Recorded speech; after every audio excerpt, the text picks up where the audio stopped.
Critique of the Gotha Program by Karl Marx. Read by Dessalines. First written in April or early May 1875. From Marx and Engels' Selected Works, as published on Marxist.org. Section. Background. Critique of the Gotha Program is a critique of the draft program of the United Workers' Party of Germany. In this document, Marx addresses the dictatorship of the proletariat, the period of transition from capitalism to communism, the two phases of communist society, the production and distribution of the social goods, proletarian internationalism, and the party of the working class. Lenin later wrote, "The great significance of Marx's explanation is that here too he consistently applies materialist dialectics, the theory of development, and regards communism as something which develops out of capitalism. Instead of scholastically invented, concocted definitions and fruitless disputes over words, i.e., what is socialism, what is communism, Marx gives analysis of what might be called the stages of economic maturity of communism." From Engels' Collected Works. Engels wrote a foreword when the document was first published in 1891. Together with the Critique of the Gotha Program, Engels published Marx's letter to Braque, directly bound up with the work. End of background. Critique of the Gotha Program by Karl Marx. Foreword. The manuscript published here, the covering letter to Braque as well as the critique of the draft program, was sent in 1875, shortly before the Gotha Unity Congress, to Braque for communication to Geib, Auer, and Bebel, and Liebknecht, and subsequent return to Marx.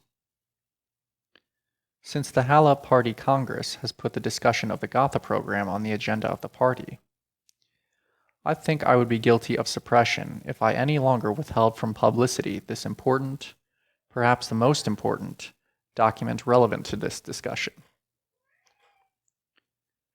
But the manuscript has yet another and far more reaching significance. Here, for the first time, Marx's attitude to the line adopted by Lassalle in his agitation from the very beginning is clearly and firmly set forth, both as regards Lassalle's economic principles and his tactics. The ruthless severity with which the draft program is dissected here, the mercilessness with which the results obtained are enunciated, and the shortcomings of the draft laid bare, all this today, after 15 years, can no longer give offense. Specific Lassallians now exist only abroad as isolated ruins, and in how the Gotha program was given up, even by its creators, as altogether inadequate. Nevertheless, I have omitted a few sharp personal expressions and judgments where these were immaterial, and replaced them with dots. Marx himself would have done so if he had published the manuscript today. The violence of the language in some passages was provoked by two circumstances. In the first place, Marx and I had been more intimately connected with the German movement than with any other. We were, therefore, bound to be particularly perturbed by the decidedly retrograde step manifested by this draft program. And secondly, we were at that time, hardly 2 years after the Hague Congress of the International, engaged in the most violent struggle against Bakunin and his anarchists, who made us responsible for everything that happened in the labor movement in Germany. Hence, we had to expect that we would also be addled with the secret paternity of this program. These considerations do not now exist, and so there is no necessity for the passages in question. For reasons arising from the press law, also, a few sentences have been indicated only by dots. Where I have had to choose a milder expression, this has been enclosed in square brackets. Otherwise, the text has been reproduced word for word. London, January 6th, 1891. Engels.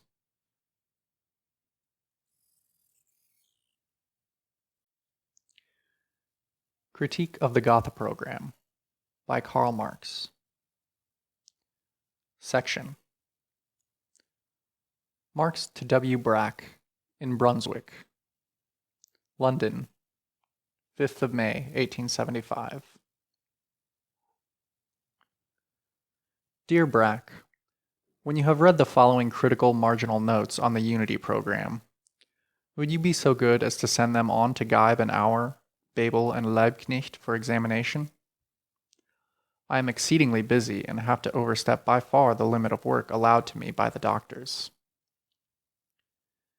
Hence it was anything but a, quote, pleasure to write such a lengthy creed. It was, however, necessary, so that the steps to be taken by me later on would not be misinterpreted by our friends in the party for whom this communication is intended. After the Unity Congress has been held, Engels and I will publish a short statement to the effect that our position is altogether remote from the said program of principle, and that we have nothing to do with it.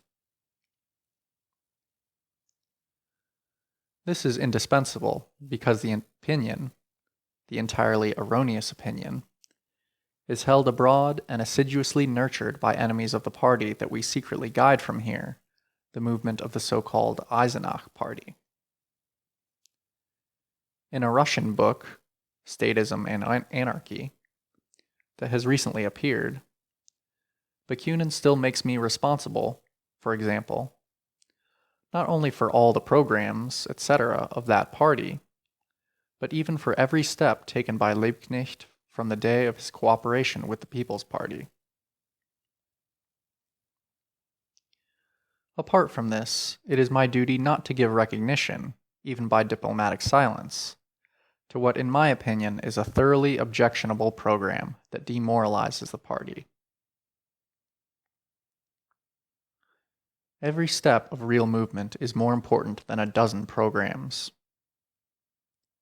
If, therefore, it was not possible, and the conditions of the item did not permit it, to go beyond the Eisenach program, one should simply have concluded an agreement for action against the common enemy.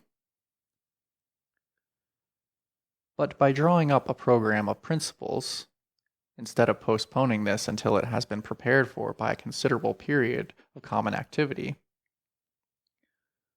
one sets up before the whole world landmarks by which it measures the level of the party movement.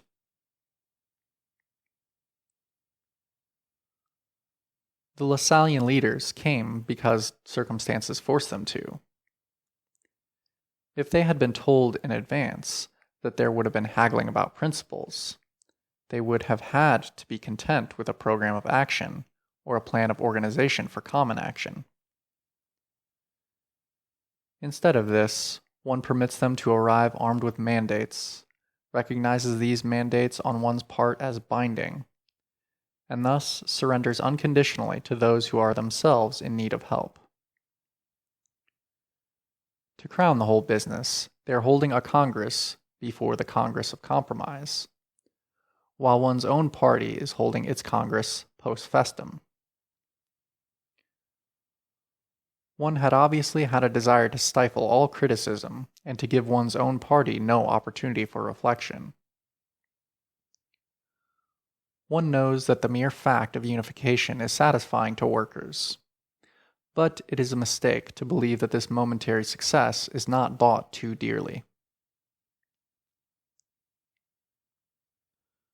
For the rest, the program is no good, even apart from its sanctification of the Lassallean Articles of Faith. I shall be sending you in the near future the last parts of the French edition of Capital.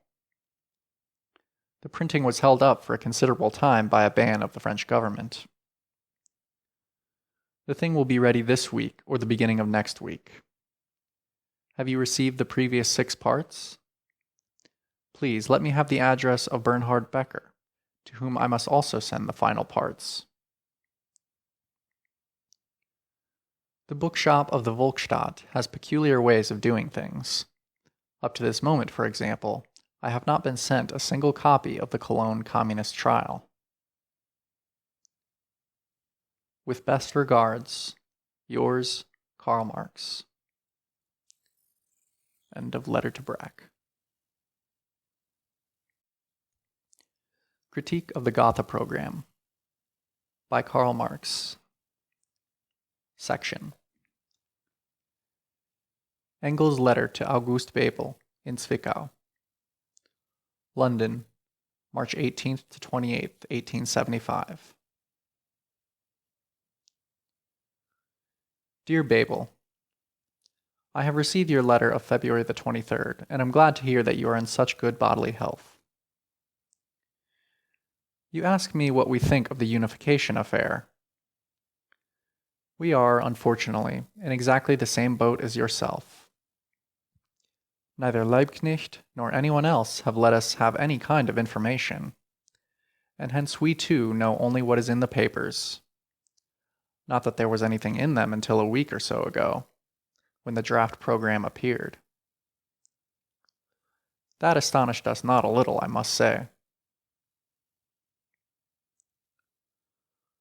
Our party had so often held out a conciliatory hand to the Lassallians, or at least proffered cooperation, only to be rebuffed so often and so contemptuously by the Hasenclevers, Hasselmans, and Tolks, as to lead any child to the conclusion that, should these gentlemen now come and themselves proffer conciliation, they must be in a hell of a dilemma.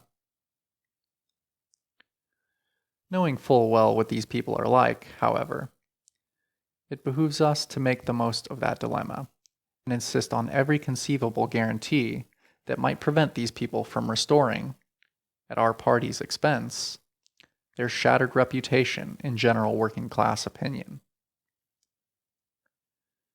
They should be given an exceedingly cool and cautious reception, and union be made dependent on the degree of their readiness to abandon their sectarian slogans and their state aid, and to accept in its essentials the Eisenach program of 1869, or an improved edition of it adapted to the present day.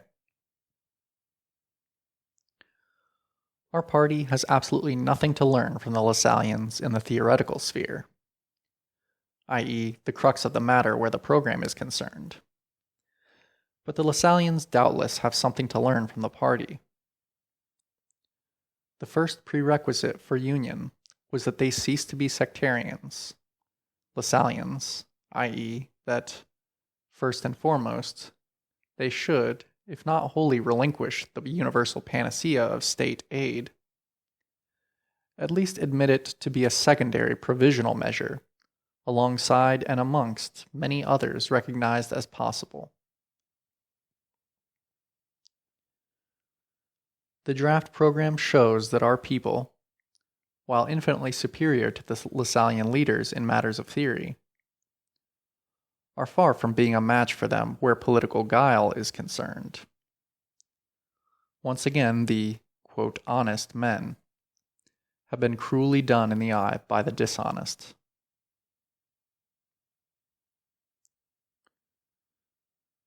To begin with, they adopt the high-sounding but historically false Lassallian dictum. In relation to the working class, all other classes are only one reactionary mass. This proposition is true only in certain exceptional instances. For example, in the case of a revolution by the proletariat, e.g. the Commune, or in a country in which not only has the bourgeoisie constructed state and society after its own image, but the democratic petty bourgeoisie, in its wake, has already carried that reconstruction to its logical conclusion. If, for instance, in Germany, the democratic petty bourgeoisie were part of this reactionary mass, then how does the Social Democratic Workers' Party have gone hand in hand with it, the People's Party, for years on end? How could the Volksstaat derive virtually all its political content from the petty bourgeois democratic Frankfurter Zeitung? And how can one explain the adoption in this same program of no less than 7 demands that coincide exactly and word for word with the program of the People's Party and of petty bourgeois democracy? I mean the 7 political demands, 1 to 5 and 1 to 2, of which there is not one that is not bourgeois democratic.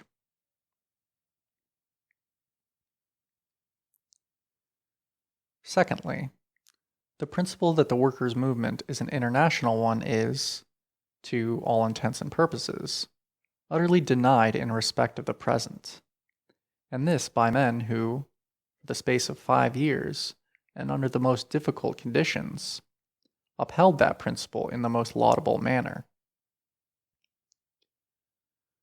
The German workers' position in the van of the European movement rests essentially on their genuinely international attitude during the war. No other proletariat would have behaved so well.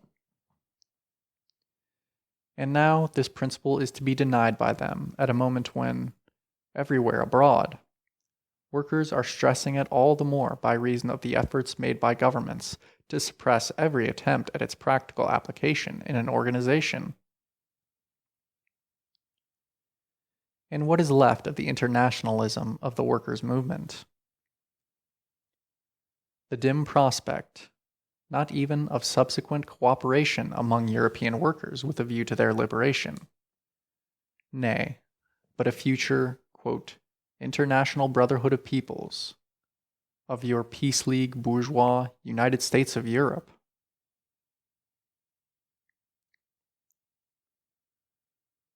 There was, of course, no need whatever to mention the International as such.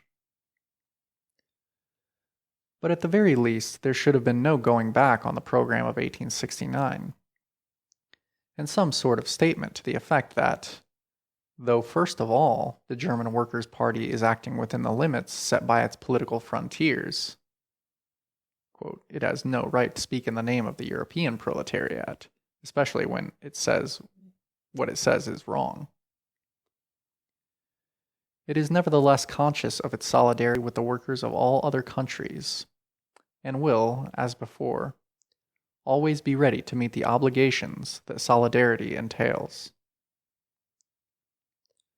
Such obligations, even if one does not definitely proclaim or regard oneself as part of the international, consist, for example, in aid, abstention from blacklegging during strikes, making sure that the party organs keep German workers informed of the movement abroad, agitation against impending or incipient dynastic wars, and, during such wars, an attitude such as was exemplarily maintained in 1870 and 1871, etc.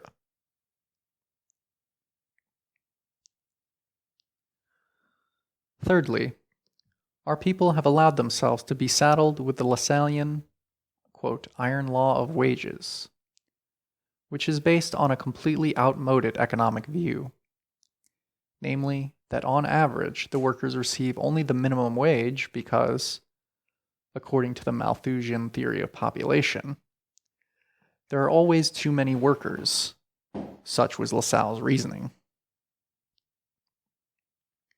Now, in Capital, Marx has amply demonstrated that the laws governing wages are very complex, that, according to circumstances, now this law, now that holds sway, that they are therefore by no means iron, but are, on the contrary, elastic, and that the subject really cannot be dismissed in a few words, as Lassalle imagined.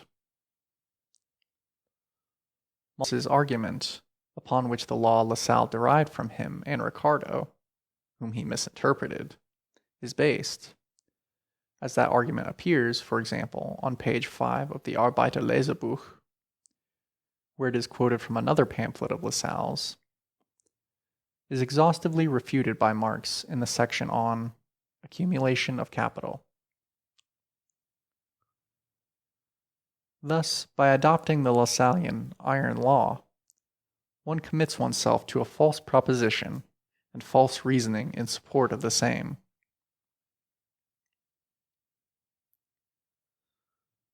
Fourthly, as its one and only social demand, the program puts forward Lassallean state aid in its starkest form, as stolen by Lassalle from Buchez.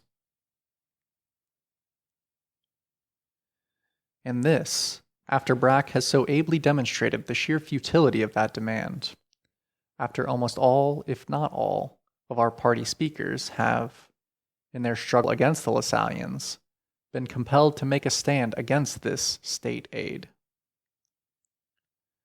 Our party could hardly demean itself further. Internationalism sunk to the level of Armand Gege, socialism to that of the bourgeois Republican Buchez, who confronted the socialists with this demand in order to supplant them. But state aid, in the Lassallean sense of the word, is, after all, at most only one measure among many others for the attainment of an end here lamely described as, quote, paving the way for the solution of the social question. As though in our case there were still a social question that remained unsolved in theory. Thus, if you were to say, the German Workers' Party strives to abolish wage labor, and hence class distinctions, by introducing cooperative production to industry and agriculture and on a national scale, it is in favor of any measure calculated to attain that end. Then no Lassallean could possibly object.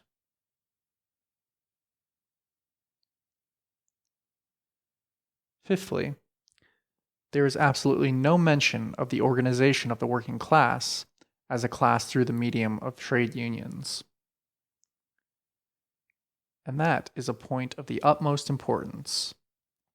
This being the proletariat's true class organization, in which it fights its daily battles with capital, in which it trains itself, in which nowadays can no longer simply be smashed, even with reaction at its worst, as presently in Paris.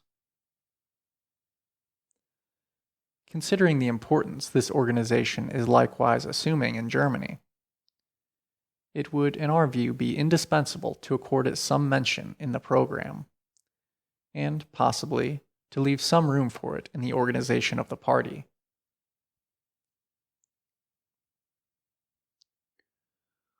All these things have been done by our people to oblige the Lassalleans. And what have the others conceded?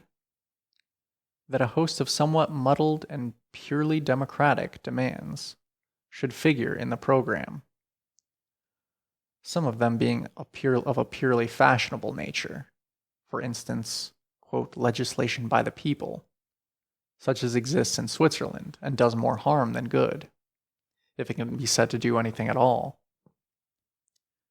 Quote, administration by the people, that would be at least something. Similarly omitted is the first prerequisite of all liberty, that all officials be responsible for all their official actions to every citizen, before the ordinary courts and in accordance with common law. That demands such as freedom of science and freedom of conscience figure in every liberal bourgeois program, and seem a trifle out of place here is something I shall not enlarge upon.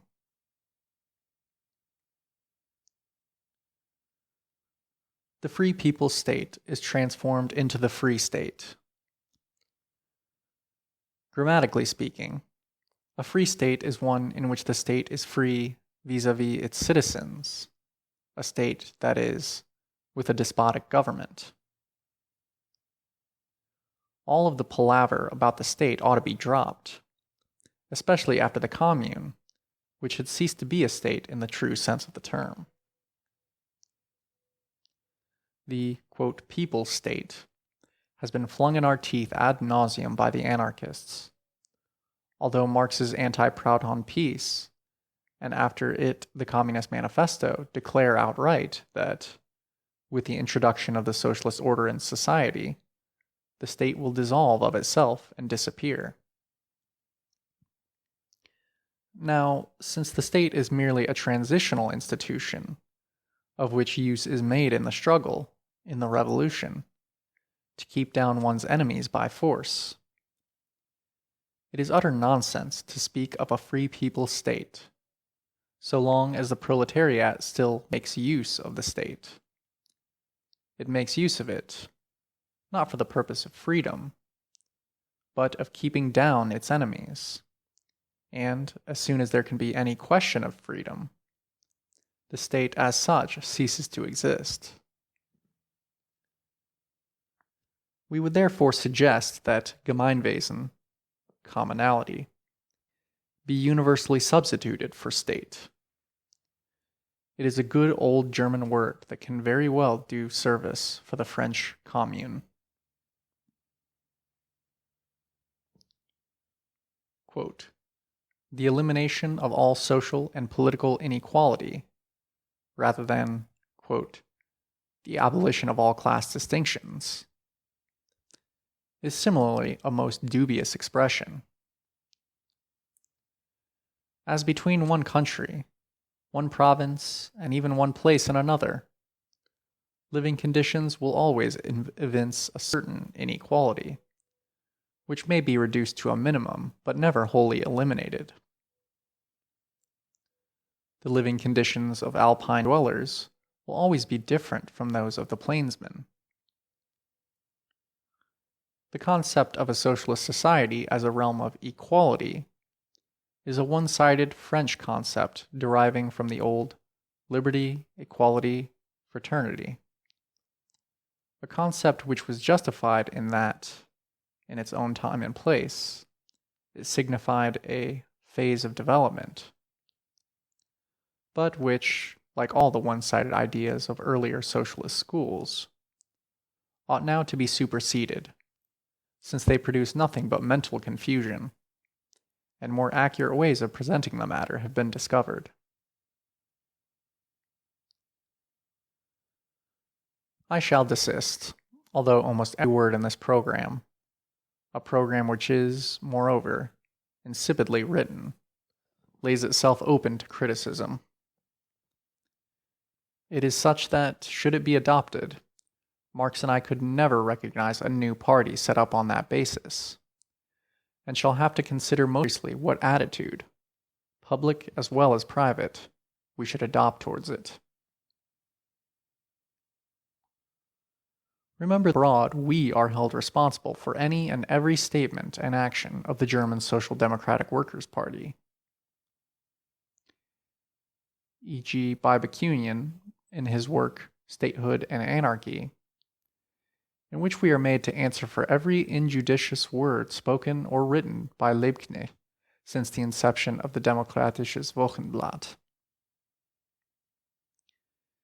People imagine that we run the whole show from here, whereas you know, as well as I do, that we have hardly ever interfered in the least with internal party affairs, and then only in an attempt to make good, as far as possible, what we considered to have been blunders, and only theoretical blunders at that. But, as you yourself will realize, this program marks a turning point which may very well force us to renounce any kind of responsibility in regard to the party that adopts it.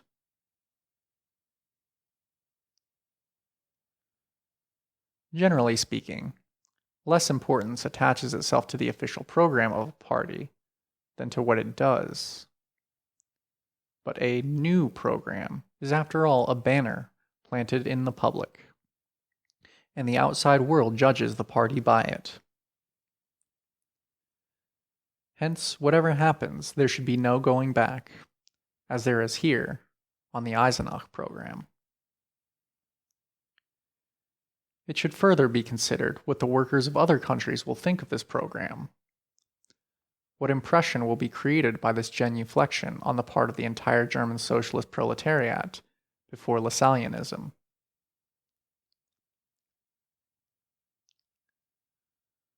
I am, moreover, convinced that a union on this basis would not last a year.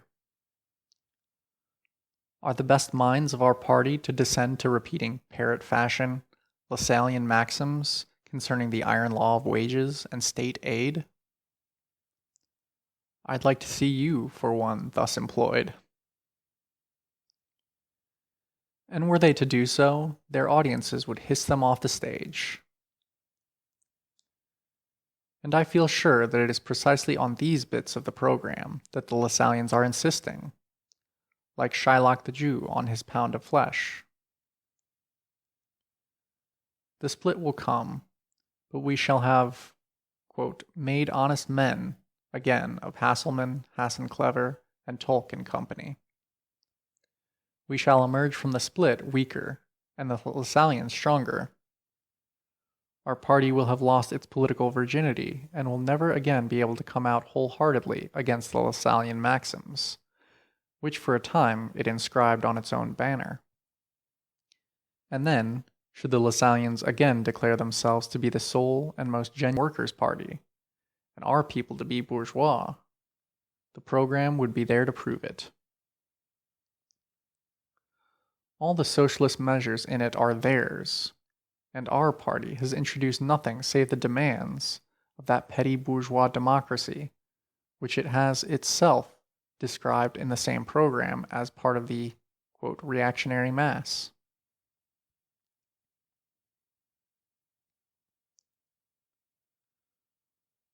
I had held this letter back in view of the fact that you would only be released on April the 1st, in honor of Bismarck's birthday, not wanting to expose it to the risk of interception in the course of an attempt to smuggle it in.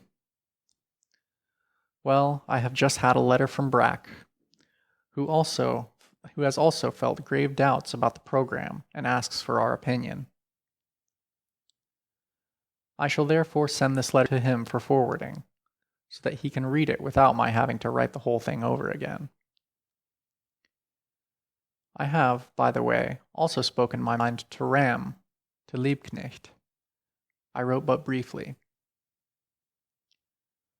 I cannot forgive his not having told us a single word about the whole business, whereas Ram and the others believed he had given us exact information, until it was, in a manner of speaking, too late. True, this has always been his wont, hence the large amount of disagreeable correspondence which we, both Marx and myself, have had with him. But this time it is really too bad, and we definitely shan't act in concert with him. Do see that you manage to come here in the summer. You would, of course, stay with me, and, if the weather is fine, we might spend a day or two taking sea baths, which would really do you good after your long spell in jail. Ever your friend, F.E. Frederick Engels. P.S. Marx has just moved house. He is living at 41 Maitland Park, Crescent, Northwest London. Introduction. Critique of the Gotha Program by Karl Marx. Section. Part 1. 1. Quote, labor is the source of all wealth and all culture, and since useful labor is possible only in society and through society, the proceeds of labor belong undiminished with equal right to all members of society. End quote. First part of the paragraph. Labor is the source of all wealth and all culture. Labor is not the source of all wealth. Nature is just as much the source of use values, and it is surely of such that material wealth consists, as labor. which itself is only the manifestation of a force of nature, human labor power. The above phrase is to be found in all children's primers, and is correct insofar as it is implied that labor is performed with the appertinent subjects and instruments. But a socialist program cannot allow such bourgeois phrases to pass over in silence, the conditions that alone give them meaning.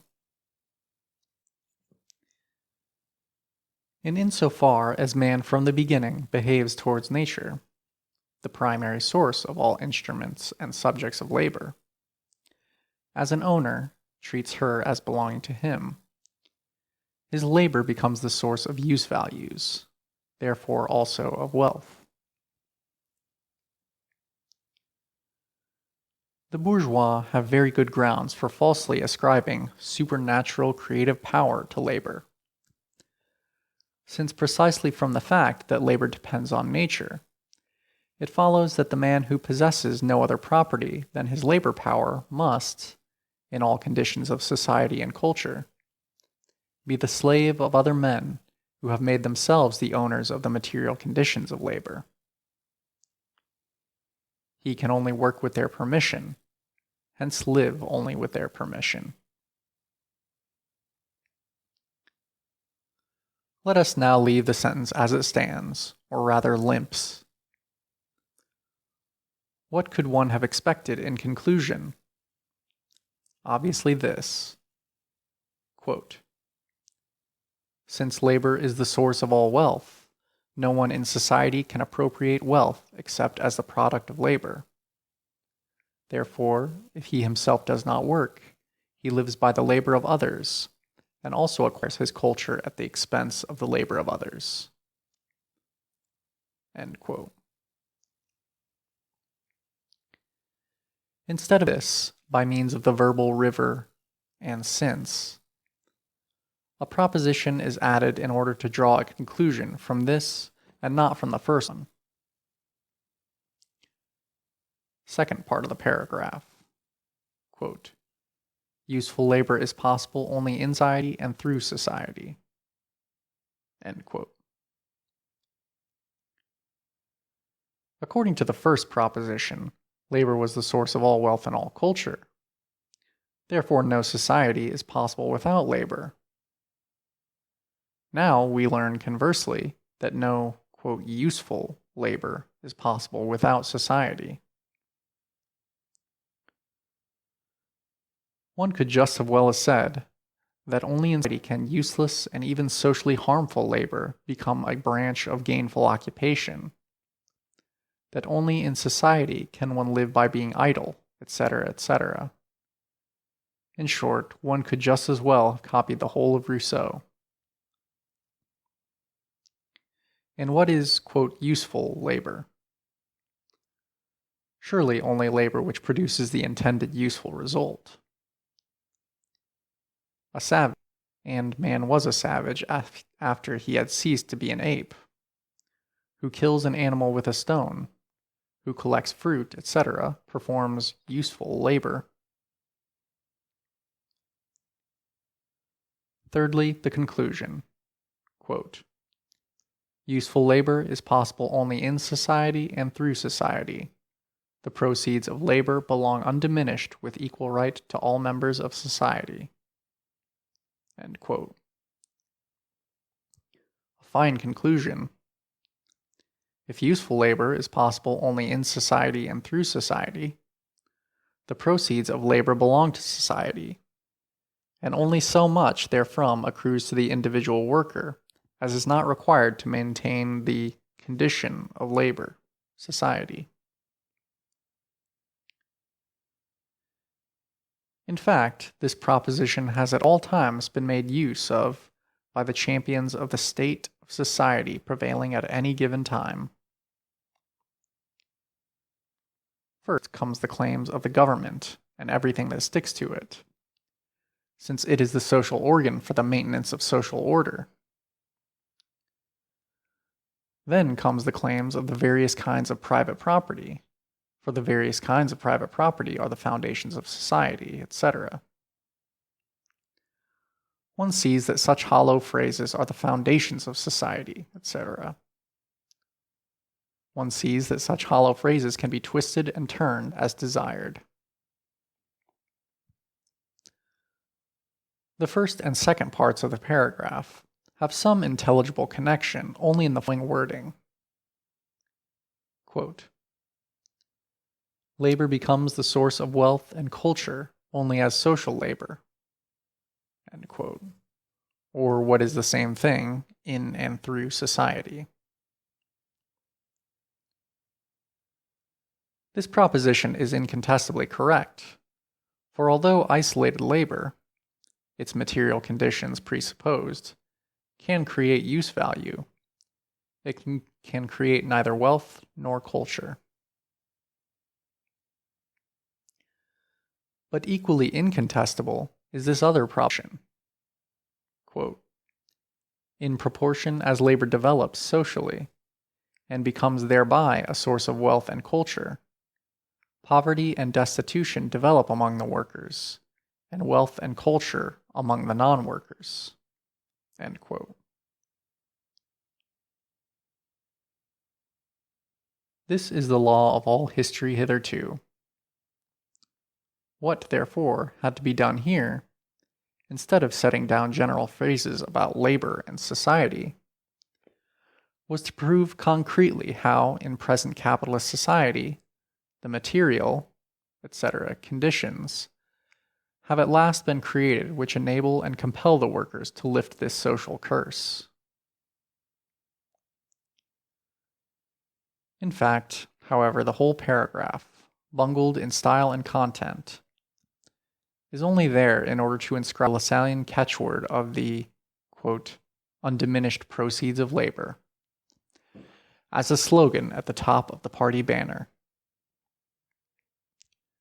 I shall return later to the proceeds of labor, equal right, etc., since the same thing recurs in a somewhat different form further on. 2. Quote, in present-day society, the instruments of labor are the monopoly of the capitalist class. The resulting dependence of the working class is the cause of misery and servitude in all forms. End quote. This sentence, borrowed from the rules of the International, is incorrect in this improved edition. In present-day society, the instruments of labor are the monopoly of the landowners. The monopoly of property in land is even the basis of the monopoly of capital and the capitalists. In the passage in question, the rules of the International do not mention either one or the other class of monopolists. They speak of the, quote, monopolizer of the means of labor, that is, the sources of life. The addition, sources of life, makes it sufficiently clear that land is included in the instruments of labor. The correction was introduced because Lassalle, for reasons now generally known, attacked only the capitalist class and not the landowners. In England, the capitalist class is usually not even the owner of the land on which the factory stands. 3. Quote, the emancipation of labor demands the promotion of the instruments of labor to the common property of society, and the cooperative regulation of the total labor, with a fair distribution of the proceeds of labor. Quote, promotion of the instruments of labor to the common property, end quote, ought obviously to read their, quote, conversion into the common property, but this is only passing.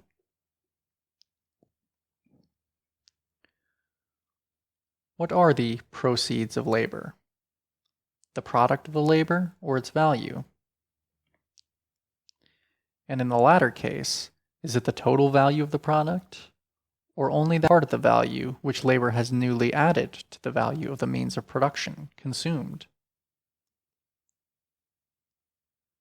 Proceeds of labor is a loose notion which Lassalle has put in the place of definite economic conceptions. What is a, quote, fair distribution? Do not the bourgeois assert that the present-day distribution is fair? And is it not, in fact, the only, quote, fair distribution on the basis of the present-day mode of production? Are economic relations regulated by legal conceptions, or do not, on the contrary, legal relations arise out of economic ones? Have not also the socialist sectarians the most varied notions about, quote, fair distribution?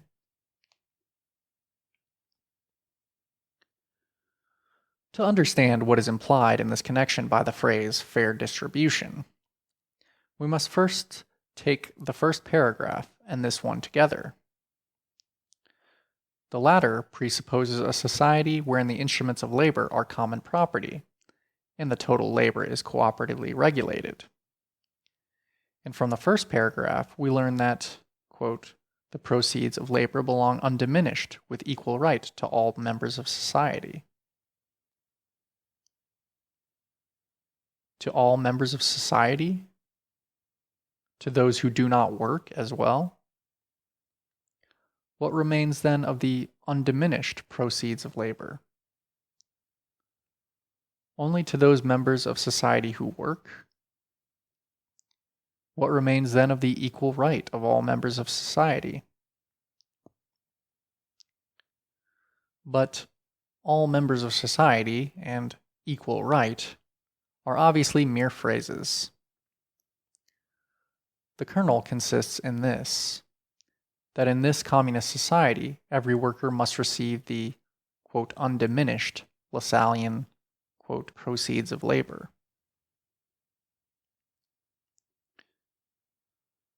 Let us take, first of all, the words proceeds of labor, in the sense of the product of labor. Then the cooperative proceeds of labor are the total social product. From this must now be deducted. First, cover for the replacement of the means of production used up. Second, additional portion for the expansion of production. Third, reserve or insurance funds to provide against accidents, dislocations caused by natural calamities, etc. These deductions from the undiminished proceeds of labor are an economic necessity, and their magnitude is to be determined according to the available means and forces, and partly by computation of probabilities, but they are in no way calculable by equity. There remains the other part of the total product, intended to serve as means of consumption.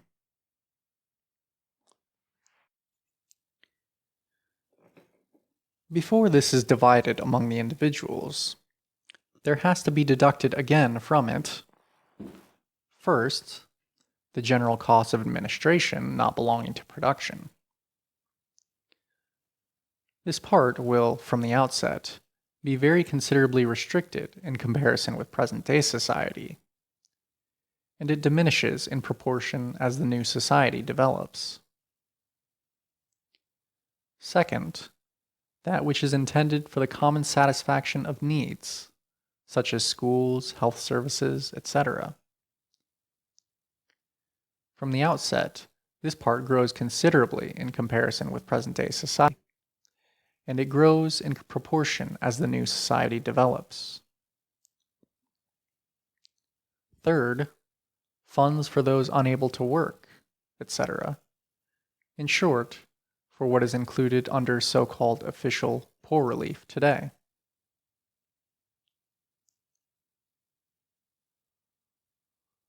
Only now do we come to the, quote, distribution, which the program, under Lassallean influence, alone has in view in its narrow fashion, namely, to that part of the means of consumption which is divided among the individual producers of the cooperative society. The, quote, undiminished proceeds of labor have already unnoticeably become converted into the diminished proceeds. Although what the producer is deprived of in his capacity as a private individual benefits him directly or indirectly in his capacity as a member of society.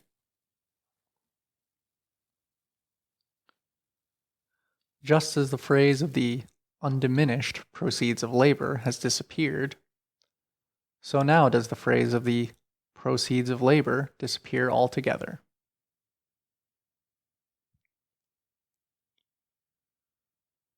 Within the cooperative society based on common ownership of the means of production, the producers do not exchange their products.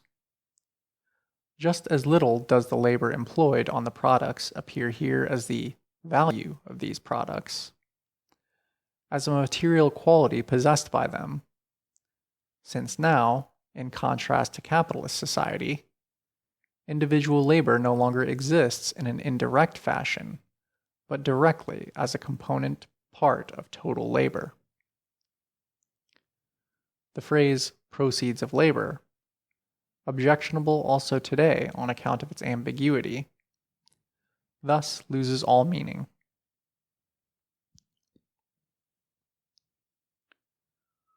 What we have to deal with here is a communist society, not as it has developed on its own foundations, but on the contrary, just as it emerges from capitalist society, which is thus in every respect, economically, morally, and intellectually, still stamped with the birthmarks of the old society from whose womb it emerges. Accordingly, the individual producer receives back from society, after the deductions have been made, exactly what he gives to it. What he has given to it is his individual quantum of labor. For example, the social working day consists of the sum of the individual hours of work. The individual labor time of the individual producer is the part of the social working day contributed by him, his share in it. He receives a certificate from society that he has furnished such and such an amount of labor, after deducting his labor for the common funds. And with this certificate, he draws from the social stock of means of consumption as much as the same amount of labor cost. The amount of labor which he has given to society in one form, he receives back in another.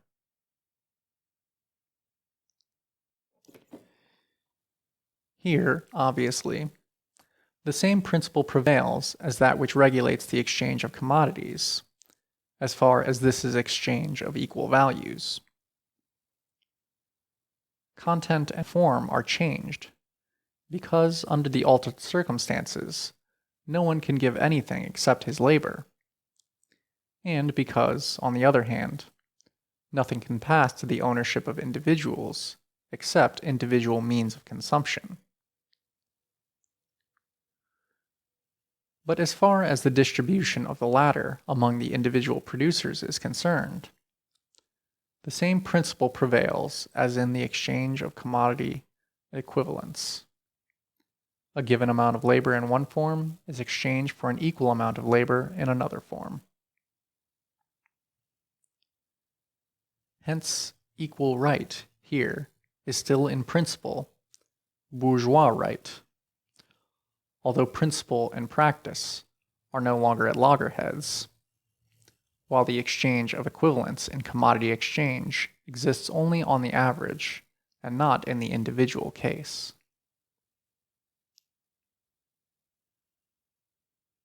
In spite of this advance, this equal right is still constantly stigmatized by a bourgeois limitation. The right of the producers is proportional to the labor they supply. The equality consists in the fact that measurement is made with an equal standard, labor.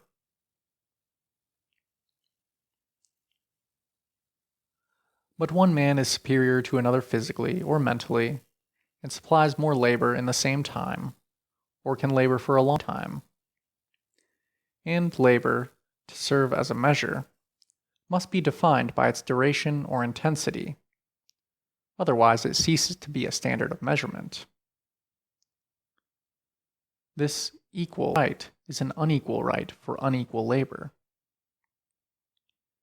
It recognizes no class differences, because everyone is only a worker like everyone else. But it tacitly recognizes unequal individual endowment, and thus productive capacity, as a natural privilege. It is therefore a right of inequality in its content, like every right. Right, by its very nature, can consist only in the application of an equal standard. But unequal individuals, and they would not be different individuals if they were not unequal, are measurable only by an equal standard insofar as they are brought under an equal point of view, are taken from one definite side only. For instance, in the present case, are regarded only as workers, and nothing more is seen in them. Everything else is being ignored.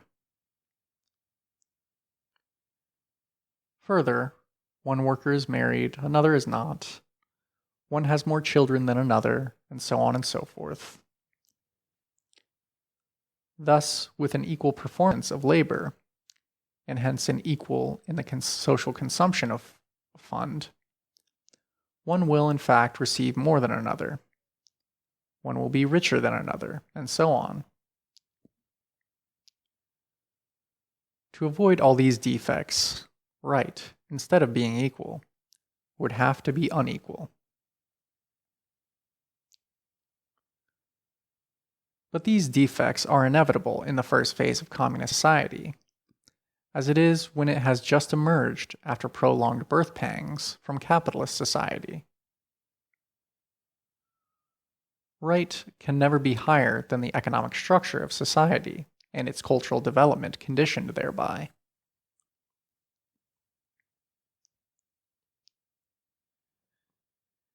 In a higher phase of communist society, after the enslaving subordination of the individual to the division of labor, and therewith also the antithesis between mental and physical labor has vanished,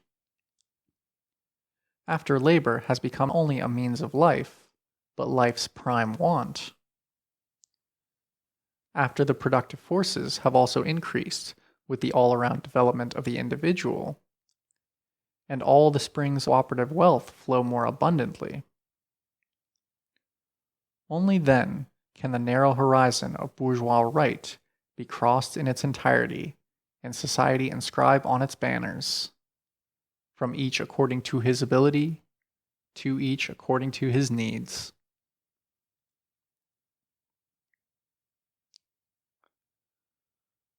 I have dealt more at length with the undiminished proceeds of labor, on the one hand, and with equal right and fair distribution on the other, in order to show what a crime it is to attempt, on the one hand, to force on our party again, as dogmas, ideas which in a certain period had some meaning, but have now become obsolete verbal rubbish, while again perverting, on the other, the realistic outlook, which it costs so much effort to instill into the party, but which has now taken root in it, by means of ideological nonsense about right and other trash so common among the Democrats and French socialists.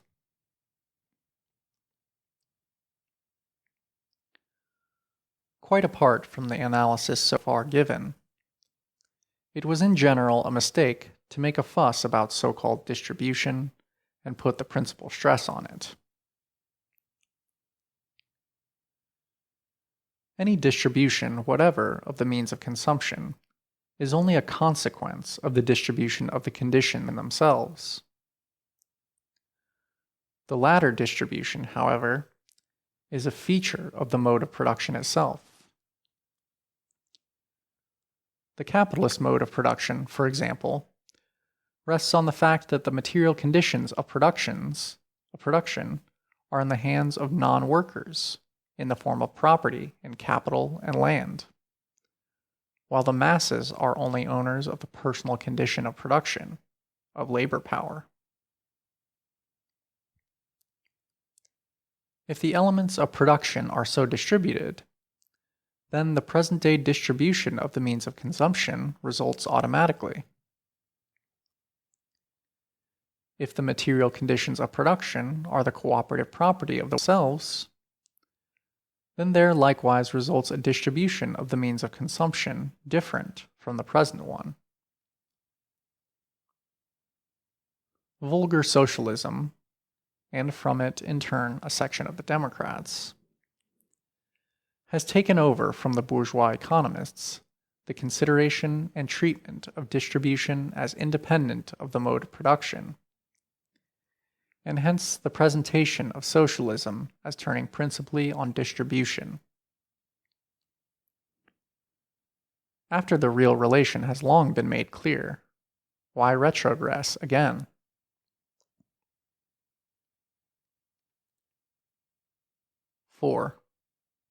Quote, the emancipation of labor must be the work of the working class, relative to which all other classes are only one reactionary mass. End quote. The first strophe is taken from the introductory words of the Rules of the International, but, quote, improved. There it said, quote, the emancipation of the working class must be the act of the workers themselves. Here, on the contrary, the working class has to emancipate what? Labor. Let him understand who can.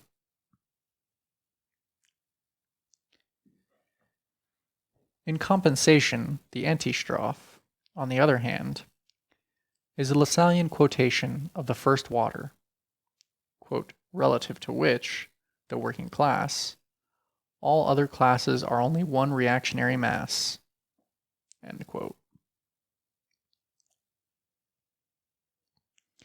In the Communist Manifesto, it is said, quote, of all the classes that stand face to face with the bourgeoisie today, the proletariat alone is a really revolutionary class. The other classes decay and finally disappear in the face of modern industry. The proletariat is its special and essential product. End quote. The bourgeoisie is here conceived as a revolutionary class, as the bearer of large-scale industry, relative to the feudal lords and the lower middle class, who desire to maintain all positions that are the creation of obsolete modes of production. Thus, they do not form, together with the bourgeoisie, quote, only one reactionary mass. On the other hand, the proletariat is revolutionary relative to the bourgeoisie, because, having itself grown up on the basis of large-scale industry, it strives to strip off from production the capitalist character that the bourgeoisie seeks to perpetuate. But the manifesto adds that the lower middle class is becoming revolutionary in view of its impending transfer to the proletariat. From this point of view, therefore, it is again nonsense to say that it, together with the bourgeoisie, and with the feudal lords into the bargain, form only one reactionary mass, relative to the working class. Has one proclaimed to the artisan, small manufacturers, etc., and peasants during the last elections, relative to us, you, together with the bourgeoisie and feudal lords, form one reactionary mass?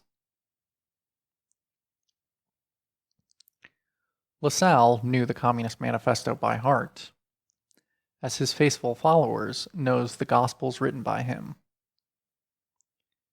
If, therefore, he has falsified it so grossly, this has occurred only to put a good color on his alliance with the absolutists and feudal opponents against the bourgeoisie.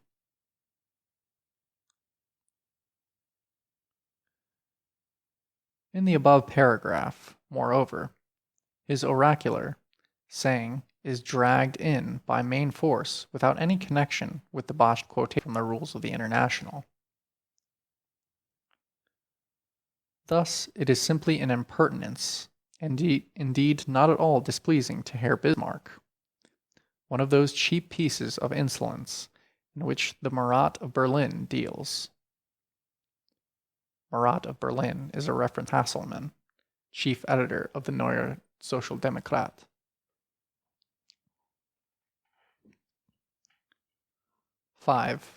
Quote,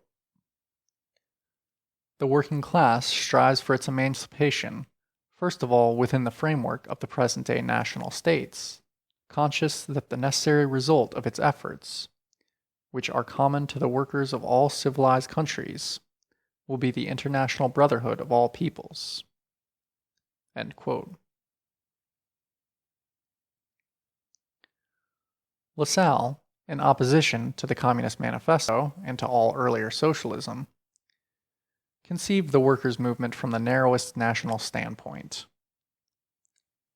He is being followed in this, and that after the work of the International.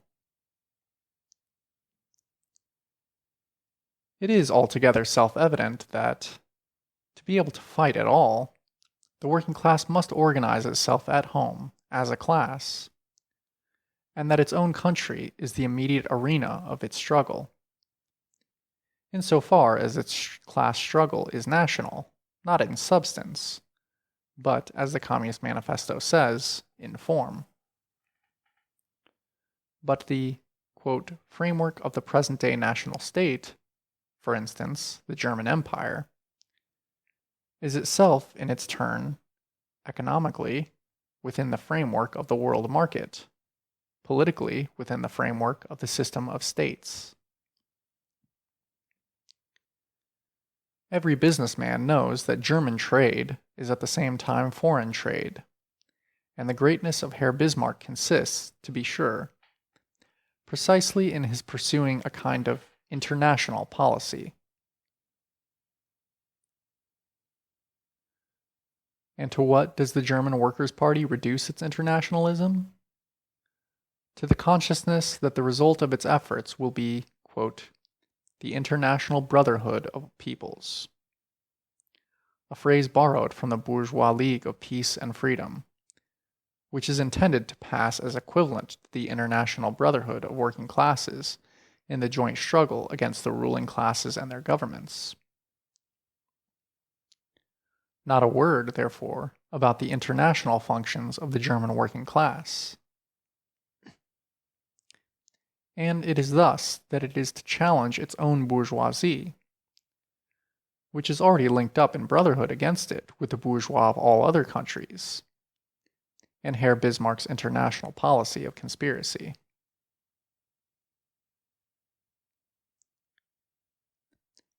In fact, the internationalism of the program stands even infinitely below that of the Free Trade Party. The latter also asserts that the result of its efforts will be, quote, the international brotherhood of all peoples. But it also does something to make international trade international, and by no means contents itself with the consciousness that all people are carrying on trade at home.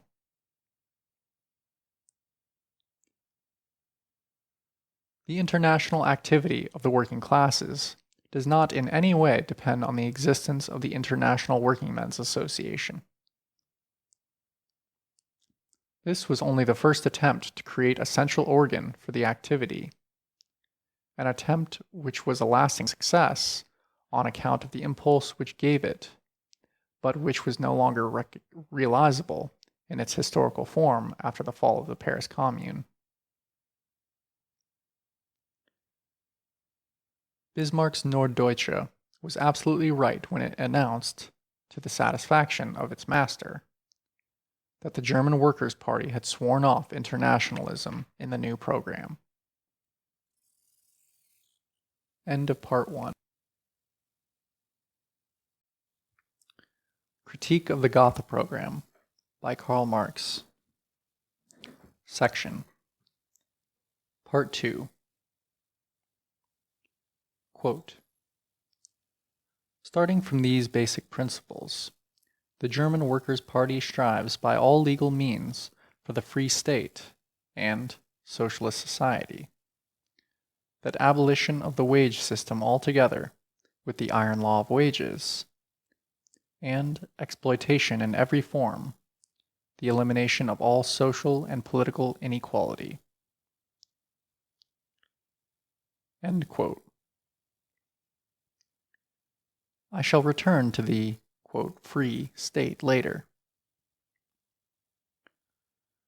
So, in the future, the German Workers' Party has got to believe in Lassalle's iron law of wages. That this may not be lost, the nonsense is perpetrated of speaking of the, quote, abolition of the wage system. It should read system of wage labor, quote, together with the iron law of wages. If I abolish wage labor, then naturally I abolish its laws also, whether they are of iron or sponge. But Lassalle's attack on wage labor turns almost solely on this so-called law. In order, therefore, to prove that Lassalle's sect has conquered, the wage system must be abolished together with the iron law of wages, and not without it. It is well known that nothing of the iron law of wages, except Lassalle's, is Lassalle's, except the word iron, borrowed from Goethe's great eternal iron laws. The word iron is a label by which the true believers recognize one another. But if I take the law with Lassalle's stamp on it, and consequently in his sense, then I must also take it with his substantiation for it. And what is that? As Lang also showed, shortly after Lassalle's death, it is the Malthusian theory of population, preached by Lang himself. But if this theory is correct, then again I cannot abolish the law even if I abolish wage labor 100 times over, because the law then governs not only the system of wage labor, but every social system. Basing themselves directly on this, the economists have been proving for 50 years and more that socialism cannot abolish poverty, which has its basis in nature, but can only make it general, distribute it simultaneously over the whole surface of society. But all this is not the main thing. Quite apart from the false Lassallean formulation of the law, the truly outrageous retrogression consists in the following. Since Lassalle's death, there has asserted itself in our party the scientific understanding that wages are not what they appear to be, namely the value or price of labor, but only a massed form for the value or price of labor power. Thereby, the whole bourgeois conception of wages hitherto, as well as all the criticism hitherto directed against this conception, was thrown overboard once and for all. It was made clear that the wage worker has permission to work for his own subsistence, that is, to live, only insofar as he works for a certain time gratis for the capitalist, and hence also for the latter's co-consumers of surplus value. That the whole capitalist system of production turns on the increase of this gratis labor by extending the working day, or by developing the productivity, that is, increasing the intensity or labor power, etc. That, consequently, the system of wage labor is a system of slavery, and indeed of a slavery which becomes more severe in proportion as the social productive forces of labor develop, whether the worker receives better or worse payment. And after this understanding has gained more and more ground in our party, some return to Lassalle's dogma, although they must have known that Lassalle did not know what wages were, but following in the wake of the bourgeois economists, took the appearance for the essence of the matter. It is as if among slaves who have at last got behind the secret of slavery and broken out in rebellion, a slave still in thrall to obsolete notions were to inscribe on the program of the rebellion, slavery must be abolished because the feeding of the slaves in the system of slavery cannot exceed a certain low maximum. Does not the mere fact that the representatives of our party were capable of perpetrating such a monstrous attack on the understanding that has spread among the mass of our party prove, by itself, with what criminal levity and with what lack of conscience they set to work in drawing up this compromise program? Instead of the indefinite concluding phrase of the paragraph, quote, "the elimination of all social and political inequality," it ought to have been said that with the abolition of class distinctions, all social and political inequality arising from them would disappear of itself. End of part 2. Critique of the Gotha Program by Karl Marx. Part 3. Quote, "The German Workers' Party, in order to pave the way to the solution of the social question, demands the establishment of producers' cooperative societies with state aid under the democratic control of the toiling people. The producers' cooperative societies are to be called into being for industry and agriculture on such a scale that the socialist organization of the total labor will arise from them." End quote.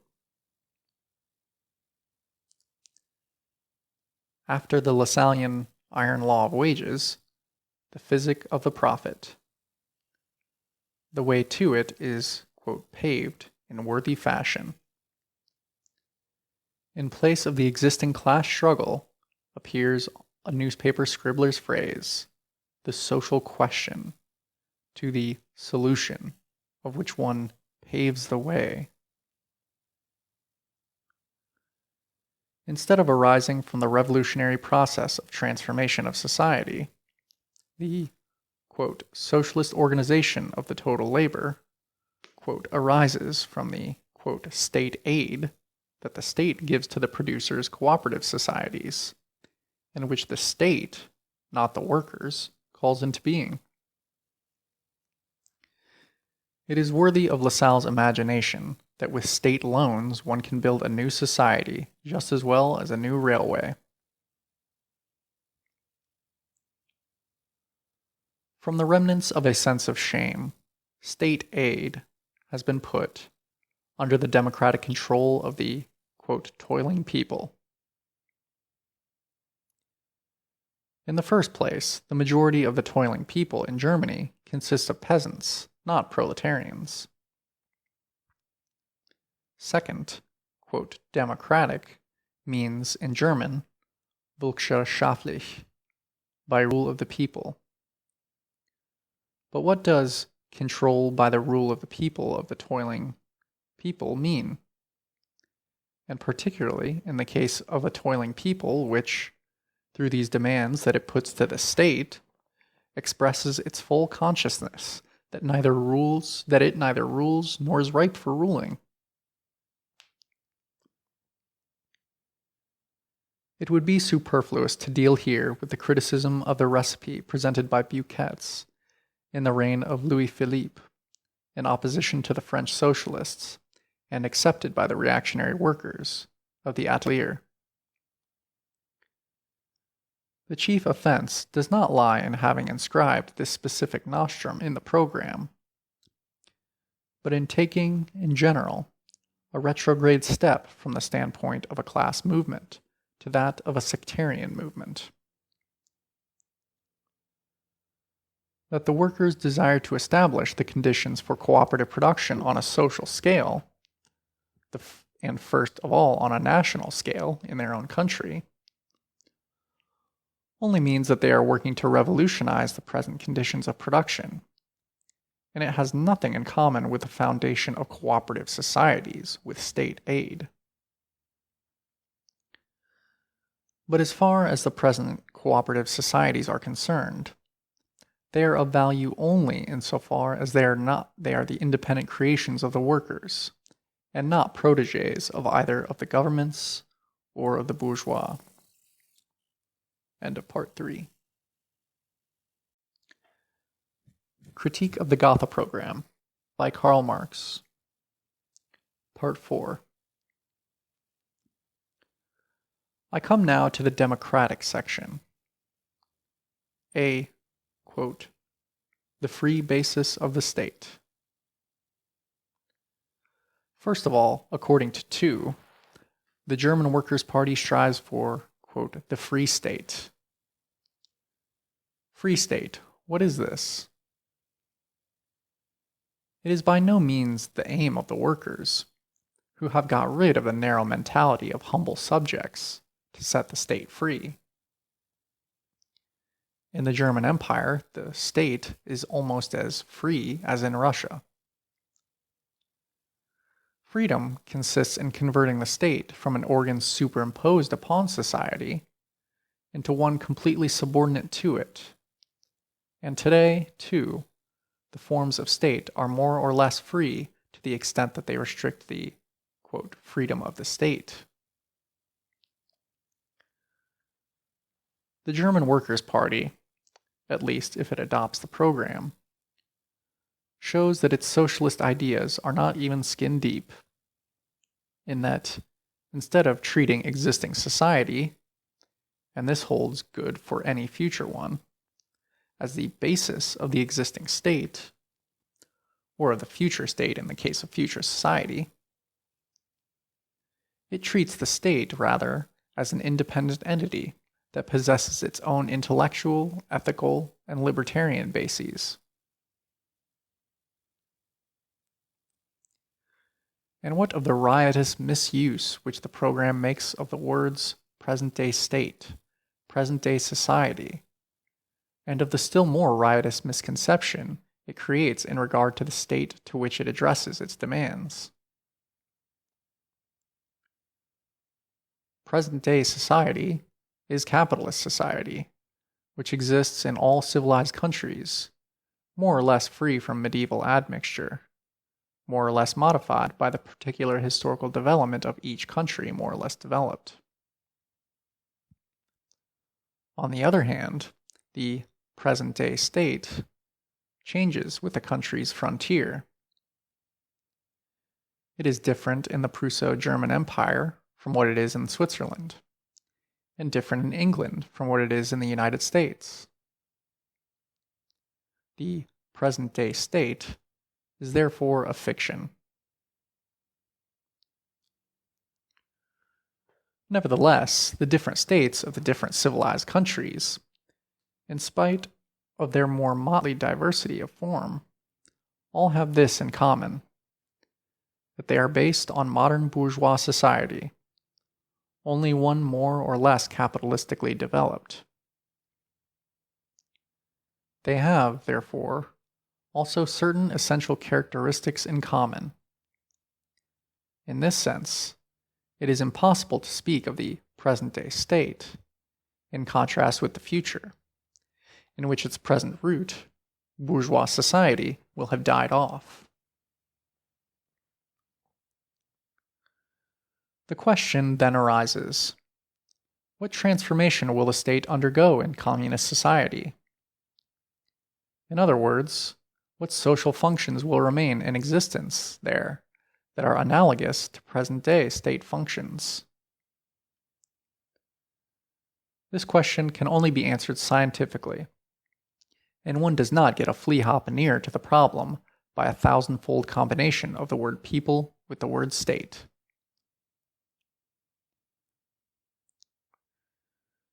Between capitalist and communist society, there lies the period of the revolutionary transformation of the one into the other.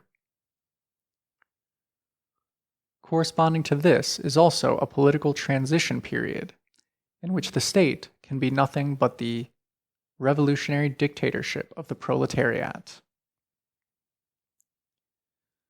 Now, the program does not deal with this, nor with the future state of communist society.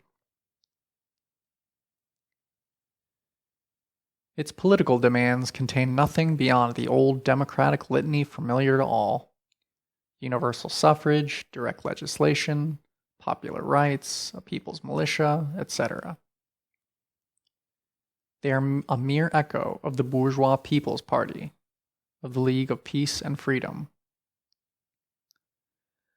They are all demands which, insofar as they are not exaggerated in fantastic presentation, have already been realized.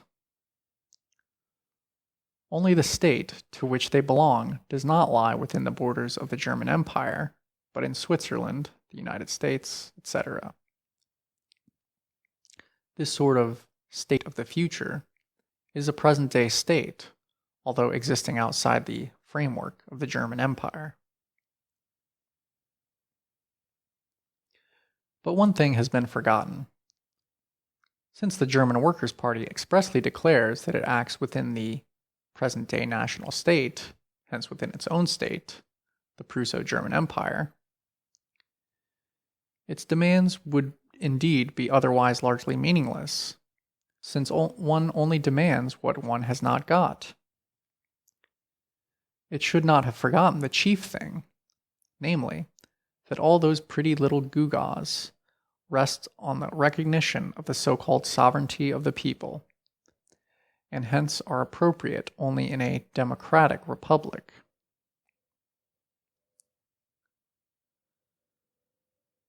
Since one has not the courage, and wisely so, for the circumstances demand caution, to demand the democratic republic, as the French workers' programs did under Louis Philippe and under Louis Napoleon did, one should not have resorted either to the subterfuge, neither, quote, honest nor decent, of demanding things which have meaning only in a democratic republic from a state which is nothing but a police-guarded military despotism, embellished with parliamentary forms, alloyed with a feudal admixture, already influenced by the bourgeoisie and bureaucratically carpentered.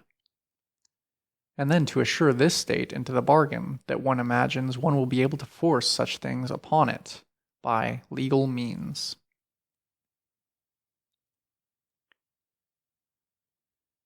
Even vulgar democracy, which sees the millennium in the democratic republic, and has no suspicion that it is precisely in this last form of state of bourgeois society that the class struggle has to be fought out to a conclusion, even it towers mountains above this kind of democratism, which keeps within the limits of what is permitted by the police and not permitted by logic. That, in fact, by the word state is meant the government machine, or the state insofar as it forms a special organism separated from society through division of labor, is shown by the words, quote, the German Workers' Party demands as the economic basis of the state a single progressive income tax, end quote, etc. Taxes are the economic basis of the government machinery, and of nothing else. In the state of the future, existing in Switzerland, this demand has pretty well fulfilled. Income tax presupposes various sources of income of the various social classes, and hence capitalist society. It is, therefore, nothing remarkable that the Liverpool financial reformers, bourgeois headed by Gladstone's brother, are putting forward the same demand as the program. B. Quote, the German Workers' Party demands as the intellectual and ethical basis of the state 1. Universal and equal elementary education by the state, universal compulsory school attendance, free instruction. End quote. Equal elementary education? What idea lies behind these words? Is it believed that in present-day society, and it is only with this one has to deal, education can be equal for all classes? Or is it demanded that the upper classes also shall be compulsorily reduced to the modicum of education, the elementary school, that alone is compatible with the economic conditions, not only of the wage workers, but of the peasants as well? Quote, universal compulsory school attendance, free instruction. End quote. The former exists even in Germany, the second in Switzerland, and in the United States in the case of elementary schools. If in some states of the latter country higher education institutions are also, quote, free, that only means, in fact, defraying the cost of education of the upper classes from the general tax receipts. Incidentally, the same holds good for, quote, free administration of justice, demanded under A. 5. The administration of criminal justice is to be had free everywhere. That of civil justice is concerned almost exclusively with conflicts over property, and hence affects almost exclusively the possessing classes. Are they to carry on their litigation at the expense of the national coffers?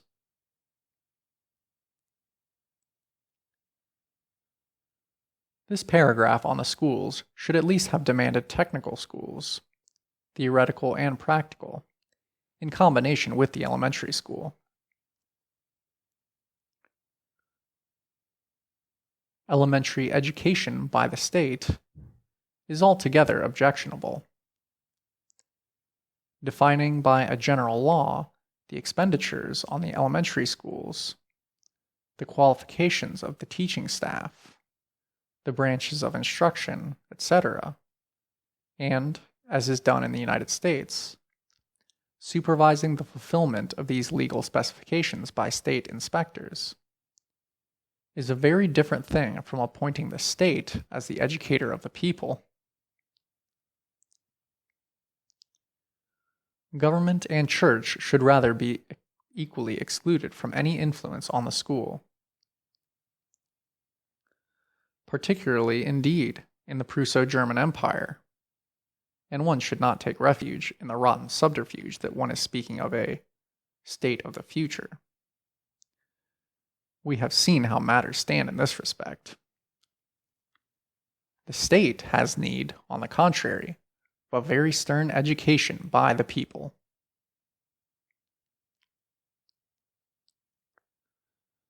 But the whole program, for all its democratic clang, is tainted through and through by the Lassallean sect's servile belief in the state, or, what is no better, by a democratic belief in miracles.